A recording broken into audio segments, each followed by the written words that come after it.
Nagtipon-tipon ng halos 2 milyong miyembro ng Iglesia ni Cristo sa iba't ibang bahagi ng bansa para sa kanilang National Rally for Peace kahapon. Sabi ng INC, wala itong halong politika kundi pagsuporta sa pahayag ni Pangulong Bongbong Marcos laban sa impeachment complaints kay Vice President Sara Duterte. Narito po ang aking report. Halos wala nang maaninag na lupa sa dami ng mga miyembro ng Iglesia ni Cristo na nagtipon-tipon sa Quirino Grandstand.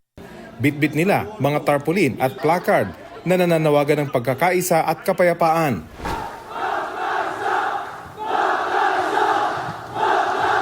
Ang Iglesia ni Cristo po ay nakikipag-isa sa pamamahala sa layuning magkaisa ang sambayan ng Pilipino po at maging payapa po ang ating bansa.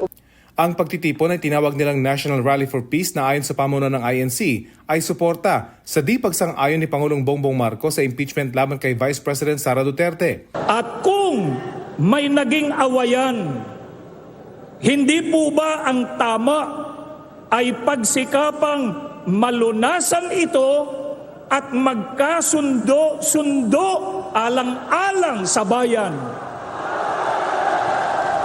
Sa isang mensahe, nagpasalamat ang Vice Presidente.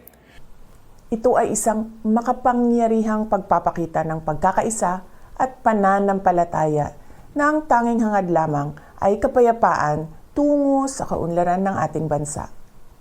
Nagpapasalamat ako sa ating mga kapatid sa Iglesia ni Cristo sa inyong patuloy na pagsisikap na maghatid ng pagkakaunawaan at pagkakaisa sa ating mga kababayan.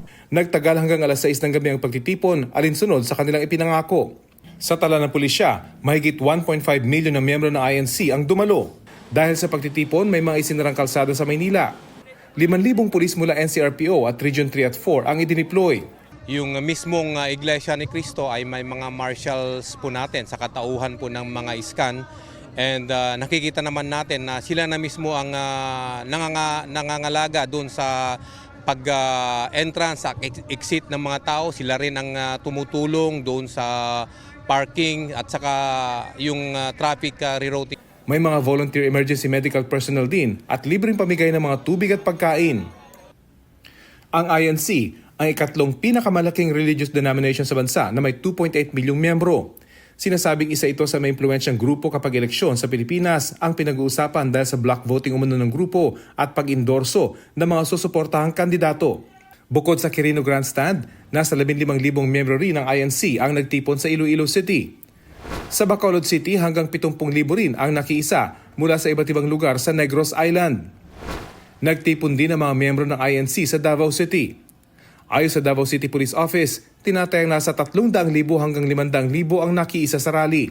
Sa Cagayan de Oro City, hindi naman napigilan ng ulan ang mahigit 20,000 miyembro ng INC na makiisa sa National Rally for Peace. Rafi Tima nagbabalita para sa GMA Integrated News.